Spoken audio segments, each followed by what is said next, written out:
नमस्कार दोस्तों, स्वागत है बेसिक सीरीज के दूसरे एपिसोड में। पिछले एपिसोड में हमने कम्युनिज्म की बात करी थी। आज आइए बात करते हैं कैपिटलिज्म के बारे में। क्या है एग्जैक्टली कैपिटलिज्म और आज की दुनिया में कितना सक्सेसफुल रहा ये और कितना बड़ा फेलियर रहा, आइए जानते हैं।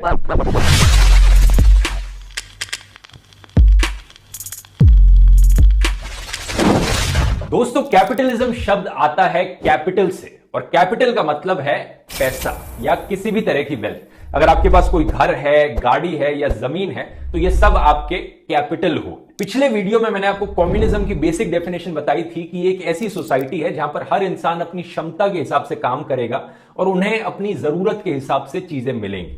अगर हमें कैपिटलिज्म को भी इसी तरीके से डिफाइन करना है तो एक सिमिलर सी डेफिनेशन बनाई जा सकती है कि कैपिटलिज्म एक ऐसी सोसाइटी है जहां पर from each according to his ability to each according to his capital. एक ऐसी सोसाइटी जहां पर लोग अपनी क्षमता के हिसाब से काम करेंगे लेकिन उन्हें चीजें मिलेंगी अपने कैपिटल के हिसाब से। जिस इंसान के पास सबसे ज्यादा कैपिटल होगा उसको सबसे ज्यादा प्रॉफिट मिलेगा। ये डेफिनेशन सुनकर आप मुझसे पूछोगे, भाई ये कैसी सोसाइटी हुई? मतलब जिसके पास ज्यादा पैसा उसे और ज्यादा पैसा मिलेगा। सही सुना आपने दोस्तों। एग्जैक्टली ये कैसे काम करता है मैं आगे वीडियो में आपको बताऊंगा। बेसिकली कैपिटलिज्म एक ऐसी विचारधारा है जो प्राइवेटाइजेशन को प्रमोट करती है, जहां पर मींस ऑफ प्रोडक्शन जैसे कि जमीन, खेत, फैक्ट्रीज और इंडस्ट्रीज इन्हें ओन किया जाता है प्राइवेट इंडिविजुअल्स के द्वारा। कम्युनिज्म में इन्हें ओन किया जाता है जनता के द्वारा, सब लोग ओन करते हैं इन्हें। कम्युनिज्म की तरह ही कैपिटलिज्म भी एक बहुत ही ब्रॉड शब्द है, एक बड़ी आइडियोलॉजी है जिसके अंदर सब सेक्शंस हैं अलग अलग विचारधाराओं के जो एक दूसरे से थोड़ी बहुत अलग हैं। लेकिन ब्रॉडली अगर हम कैपिटलिज्म को देखें तो कुछ मेन पॉइंट्स हैं जो हर टाइप के कैपिटलिज्म में देखने को मिलते हैं। पहला है प्राइवेटाइजेशन, दूसरा है सरकार का कम से कम इंटरफेरेंस होना। ज्यादातर कैपिटलिस्ट मानते हैं कि government has no business to be in business. ये वैसे एक ऐसा डायलॉग है जो हमारी सरकार ने भी अभी हाल ही में इस्तेमाल किया था। तीसरा फ्री मार्केट और कॉम्पिटिशन, और चौथा एक ऐसी चीज जो कैपिटलिस्ट सोसाइटीज में अक्सर देखने को मिलती है, मनी बिगेट्स मनी। पैसे से ही पैसा बनता है। ये क्या है आगे मैं आपको एक्सप्लेन करूंगा। पहले बात करते हैं कैपिटलिज्म की हिस्ट्री के बारे में। कैपिटलिज्म का सबसे पुराना एग्जांपल है फ्यूडलिज्म, जिसे कहा जा सकता है प्रिमिटिव फॉर्म ऑफ कैपिटलिज्म। ये 10वीं सदी के अराउंड है, मिडिल एजेस में, जब लैंडलॉर्ड्स होते थे जो जमीन पर कब्जा करके रखते थे। उस जमीन पर काम करने वाले लोग, किसान और मजदूर, जो दिन रात मेहनत करते थे, क्रॉप्स उगाते थे, लेकिन जो भी प्रॉफिट निकलता था उस जमीन से वो सारा लैंडलॉर्ड ले जाता था और बेचारे किसानों को बस इतना पैसा मिल पाता था कि वो अपना गुजारा चला पाए। आप शायद पूछोगे कि कैपिटलिज्म का एग्जांपल कैसे हुआ। ये ऐसे हुआ कि इस जमीन को एक प्राइवेट इंडिविजुअल के द्वारा ओन किया जाता है। जमीन का मालिक कौन है? लैंडलॉर्ड, एक प्राइवेट इंडिविजुअल। और ज्यादातर प्रॉफिट इस जमीन से निकलने वाले किसके पास जाता है? लैंडलॉर्ड के पास जाता है।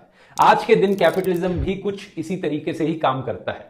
आप किसी भी जॉब में काम कर रहे होगे, किसी भी कंपनी में, मान लो आप एप्पल में एक एम्प्लॉय हो, आप दिन भर काम करते हो और उसके बदले आपको एक मंथली सैलरी मिलती है। लेकिन जो कंपनी प्रॉफिट कमाती है उसका प्रॉफिट कहां जाता है? आपके पास नहीं जाता, वो प्रॉफिट जाता है कंपनी के मालिक के पास। हालांकि एक बहुत बड़ा डिफरेंस है, आज के दिन आपको वर्कर राइट्स मिलते हैं, एक मिनिमम वेज दी जाती है और एक्सप्लॉयटेशन नहीं होता in most of the cases. और वैसे इस एप्पल कंपनी का मालिक कौन हुआ? वो इंसान जिसके पास सबसे ज्यादा शेयर्स हैं इस कंपनी के। इनफैक्ट आज के दिन आप भी इस कंपनी के मालिक बन सकते हैं शेयर मार्केट में जाकर, अगर आप एप्पल के कुछ शेयर्स खरीद लें तो जो भी कंपनी प्रॉफिट कमाएगी उसका कुछ हिस्सा आपको भी मिलेगा, क्योंकि कुछ हिस्सेदार इसके आप भी हैं, कुछ पोर्शन ओनर आप भी हैं। तो इस तरह की कैपिटलिस्ट दुनिया में आज के दिन हम रहते हैं दोस्तों, समझ रहे हो आप? एक एम्प्लॉय यहां पर किसी कंपनी के लिए काम करेगा, उसे अपनी मंथली तनख्वाह मिलेगी, लेकिन कंपनी जो प्रॉफिट कमाएगी वो प्रॉफिट अब ऐसे लोगों को मिलेगा जो उस कंपनी का internal day to day working जानते तक नहीं होंगे। आप घर बैठे बैठे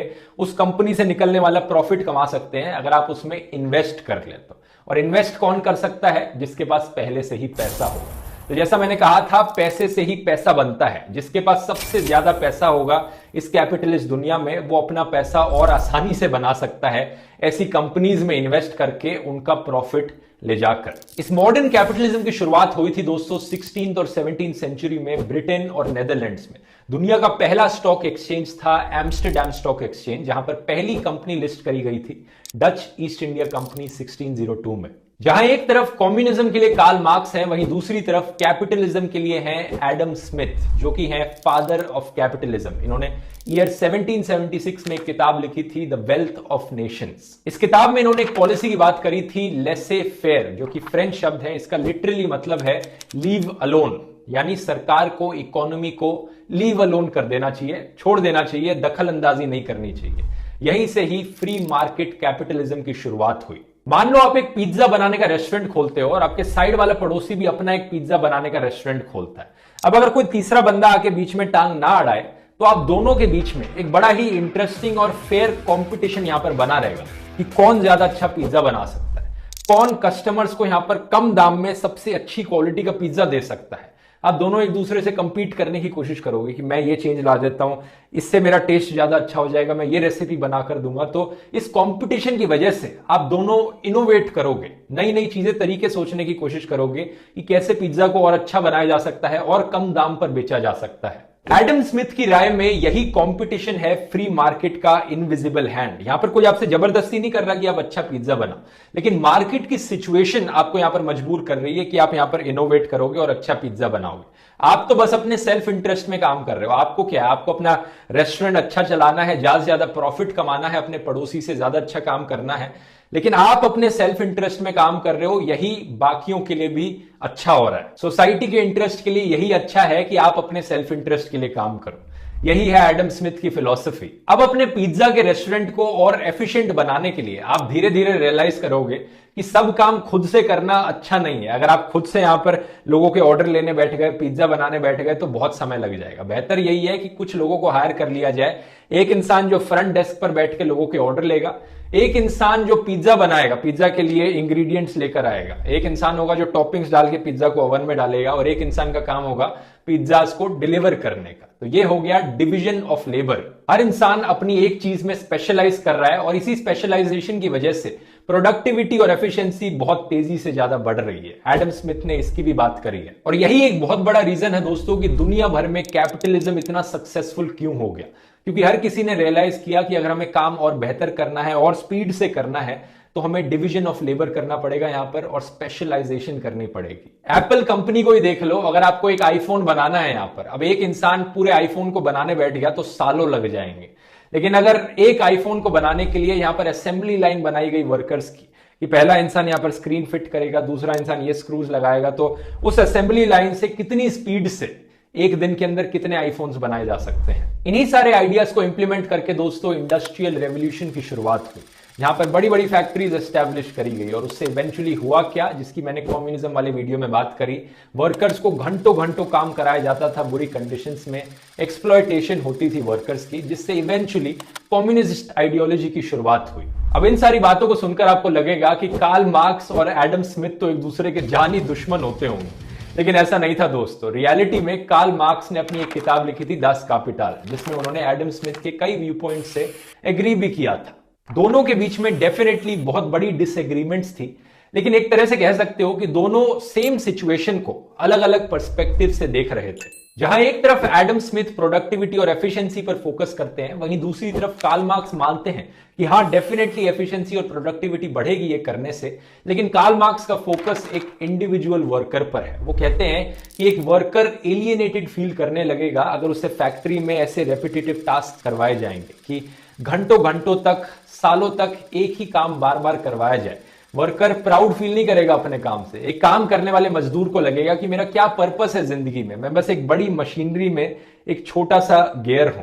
कार्ल मार्क्स का कहना था कि स्पेशलाइजेशन करने से वर्कर्स और आसानी से रिप्लेसेबल बनते जाएंगे, जिससे कि कैपिटलिस्ट के हाथ में और ताकत आ जाएगी जो कि वर्कर्स को एक्सप्लॉइट करेंगे। तो एक कार्ल मार्क्स और एडम स्मिथ के आइडियाज, दो अलग अलग पर्सपेक्टिव हैं सेम सिचुएशन को देखने के। एक चीज याद रखिए कि दोनों अलग अलग जमाने में पैदा हुए थे। एडम स्मिथ का 1790 में देहांत हो गया था, जबकि कार्ल मार्क्स पैदा हुए थे 1818 में। तो 1719 एक ऐसा टाइम था जब इंडस्ट्रियल रेवोल्यूशन की जस्ट शुरुआत हुई थी, और कार्ल मार्क्स एक ऐसे जमाने में बड़े हुए थे जब वो देख रहे थे अपने आसपास फैक्ट्रीज में वर्कर्स को एक्सप्लॉइट होते हुए। तो शायद दोनों अगर सेम जमाने में बड़े हुए होते, दोनों के ओपिनियंस एक दूसरे से ज्यादा एग्री करते हैं। लेकिन इतिहास में आगे बढ़े, कम्युनिज्म की इंप्लीमेंटेशन हमने सोवियत यूनियन में देखी, आप जानते ही हैं, जहां तक कैपिटलिज्म की इंप्लीमेंटेशन का सवाल है तो साल 1902 में एक बड़ी घटना हुई। यूएसए में 3 बड़ी steel companies, Carnegie steel, federal steel और नेशनल स्टील, मर्ज कर गई एक कंपनी में जिसका नाम था यूएस स्टील, जो दुनिया की पहली $1 बिलियन कॉर्पोरेशन बनी। एल्बर्ट एच गैरी इस कंपनी के चेयरपर्सन थे और पहले साल में ही पूरे देश में जितना स्टील बनता है उसमें से 2/3 स्टील इस एक कंपनी ने बनाया। लेकिन स्टील मेकिंग इंडस्ट्री में थोड़ा बहुत कंपटीशन अभी भी बचा था, तो गैरी ने क्या किया, अपने सारे कॉम्पिटिटर्स को डिनर पे इनवाइट किया और उनसे कहा कि हम क्यों बिल्लियों की तरह लड़ रहे हैं यहां पर और वहां बंदर को रोटी ले जाने दे रहे हैं, साथ में मिलकर काम करते हैं और इस कॉम्पिटिटिव प्राइसिंग को बंद कर देते हैं। और ऐसे बनी दोस्तों दुनिया की पहली $1 बिलियन कंपनी की मोनोपोली।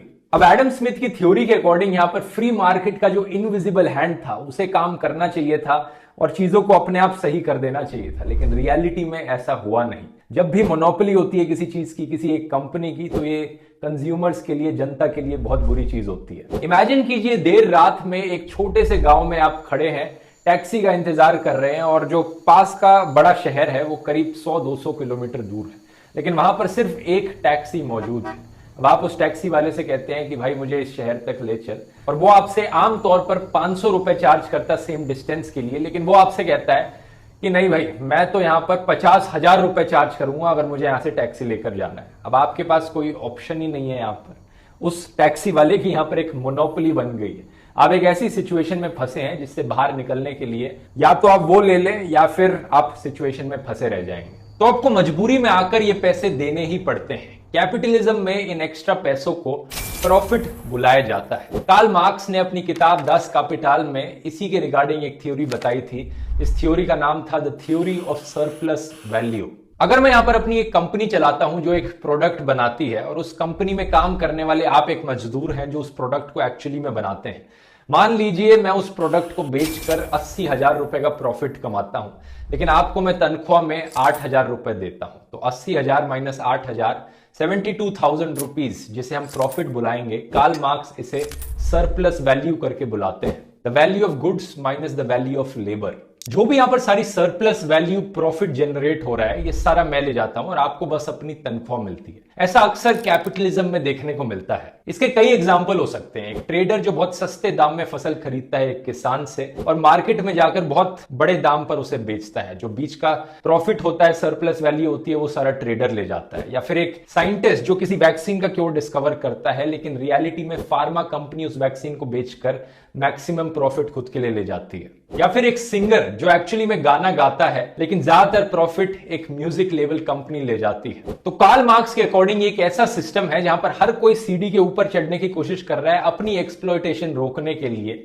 लेकिन जैसे ही वो सीढ़ी के ऊपर पहुंचेगा वो बाकियों को एक्सप्लॉइट करने लग जाएगा। एक ऐसा सिस्टम जहां पर काम को इतना रिवॉर्ड नहीं किया जाता बल्कि पैसे को रिवॉर्ड किया जाता है। अगर आपके पास पैसा है कंपनी एस्टैब्लिश करने का, लोगों से काम करवाने का, तो आप उसका मैक्सिमम प्रॉफिट ले जा सकते हो। लेकिन ऑब्वियसली हर कंपनी ऐसी नहीं होती, हर कंपनी का मालिक ऐसा नहीं होता कि वो हर किसी को एक्सप्लॉइट करते रहेगा। यहां पर प्राइवेट इंडिविजुअल की द्वारा ओन की जा रही कंपनीज के कॉन्ट्रास्ट में एक एग्जांपल है ज्वाइंट कोऑपरेटिव कंपनीज, जैसे कि अमूल।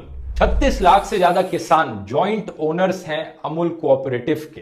ये किसी स्टॉक मार्केट पे लिस्ट की गई कंपनी नहीं है। तो हम और आप अपना कैपिटल अमूल कंपनी में नहीं डाल सकते। अमूल कंपनी जब प्रॉफिट कमाती है तो उसके पैसे, उसका बेनिफिट मिलता है इन फार्मर्स को जिन्होंने साथ में मिलकर एक कंपनी बनाई है। लेकिन ऑब्वियसली ऐसे कोऑपरेटिव्स बनाने के लिए किसी एक इंसान को लीड करने की जरूरत पड़ती है।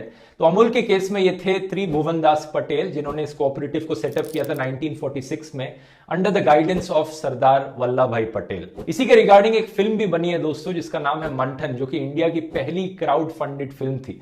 5 लाख से ज्यादा मिल्क फार्मर्स जो अमूल में काम करते हैं, उन्होंने 2 रुपए कंट्रीब्यूट किए थे इस फिल्म को बनाने के लिए। एनीवेज, कहानी में बहुत ज्यादा डाइवर्ट हो गया हूं मैं। वापस अगर हम कैपिटलिज्म की हिस्ट्री पर आए तो 1929 में बहुत बड़ा शॉक लगा कैपिटलिज्म को, जब स्टॉक मार्केट बुरी तरह से क्रैश कर गया और एक ग्रेट डिप्रेशन आई। अब रिसेशन दोस्तों एक बहुत ही रेगुलर फीचर रहा है कैपिटलिज्म का। इसकी वजह से भारी स्केल पे अनएम्प्लॉयमेंट देखने को मिली और पॉवर्टी देखने को मिली यूएसए में। और इस पॉइंट ऑफ टाइम पे दोस्तों एंट्री होती है कैपिटलिज्म का इतिहास बदलने वाले रेवोल्यूशनरी इकोनॉमिस्ट केन्स की। केन्स का मानना था कि ये इनविजिबल हैंड जो है फ्री मार्केट का, ये एक्चुअली में एग्जिस्ट नहीं करता। रियलिटी में अगर फ्री मार्केट को इतना फ्री छोड़ा जाएगा तो वो इवेंचुअली उससे डिप्रेशन होगा, रिसेशन होगा, मोनोपोलीज क्रिएट होंगी, बहुत सारे नुकसान है इसके। केन्स की थ्योरी ये थी कि गवर्नमेंट्स को यहां पर इंटरफेयर करना चाहिए और रेगुलेट करना चाहिए कंपनीज को। छोटी कंपनीज को सब्सिडाइज करना चाहिए, बड़ी कंपनीज की मोनोपोली होने से रोकना चाहिए, इसके खिलाफ स्ट्रिक्ट रूल्स एंड रेगुलेशंस बनाए जाने चाहिए। और केन्स के आने के बाद से दोस्तों, उसके बाद जितने भी आने वाले दशक थे, दुनिया भर की कंट्रीज ने केन्स से ही इंस्पिरेशन लेके ऐसा कैपिटलिज्म का मॉडल इंप्लीमेंट किया जहां पर रूल्स एंड रेगुलेशंस एग्जिस्ट करते थे। अगला बड़ा झटका 1980s में लगा कैपिटलिज्म को, जब यूएसए में रोनाल्ड रेगन और यूके में मार्गरेट थैचर एडम स्मिथ के फ्री मार्केट वाले आइडियाज को वापस इन्होंने री इंट्रोड्यूस किया दुनिया में। इसके बाद से जो कैपिटलिज्म इंप्लीमेंट किया गया इन दो देशों में, इसे नियो लिबरलिज्म कहा जाता है। Basic foundational idea Adam Smith वाला ही है कि गवर्नमेंट को बिल्कुल इंटरफेयर नहीं करना चाहिए फ्री मार्केट में, मार्केट को अपने आप चलते रहने देना चाहिए, और यहां पर एक इनविजिबल हैंड है फ्री मार्केट का। तो करंट स्टेटस यह है दोस्तों कि पिछले 40 सालों से दुनिया भर की कई कंट्रीज में, स्पेशली यूएसए में, हमने नियो लिबरलिज्म इंप्लीमेंट होते हुए देखा है, जिसकी वजह से इनइक्वालिटी बड़ी तेजी से बढ़ती जा रही है यूएसए में। अमीर लोग और भी अमीर बनते जा रहे हैं और गरीब लोगों को उठने का मौका नहीं मिल पा रहा। जो बड़ी कंपनीज हैं वो मोनोपोलीज बनती जा रही हैं। इसी नियो लिबरलिज्म का इंपैक्ट इंडिया तक में भी देखने को मिलता है। तो क्या सक्सेसफुल आइडियाज रहे कैपिटलिज्म के, और क्या खतरनाक फेलियर्स हमें आज के दिन कैपिटलिज्म की वजह से देखने को मिल रहे हैं दुनिया भर में, इसकी बात करेंगे हम अगले वीडियो में डिटेल में दोस्तों। उम्मीद करता हूं वीडियो इन्फॉर्मेटिव लगा होगा दोस्तों। शेयर कीजिए वीडियो को, और अगर आपको मेरा काम पसंद आता है आप मुझे सपोर्ट कर सकते हैं patreon.com/ध्रुव राठी पर, या यूट्यूब पे मेंबर बन के ज्वाइन बटन क्लिक करके, ताकि ऐसे ही high quality extremely detailed videos में आपके लिए बनाते रहूं। चलिए मिलते हैं अगले वीडियो में। धन्यवाद।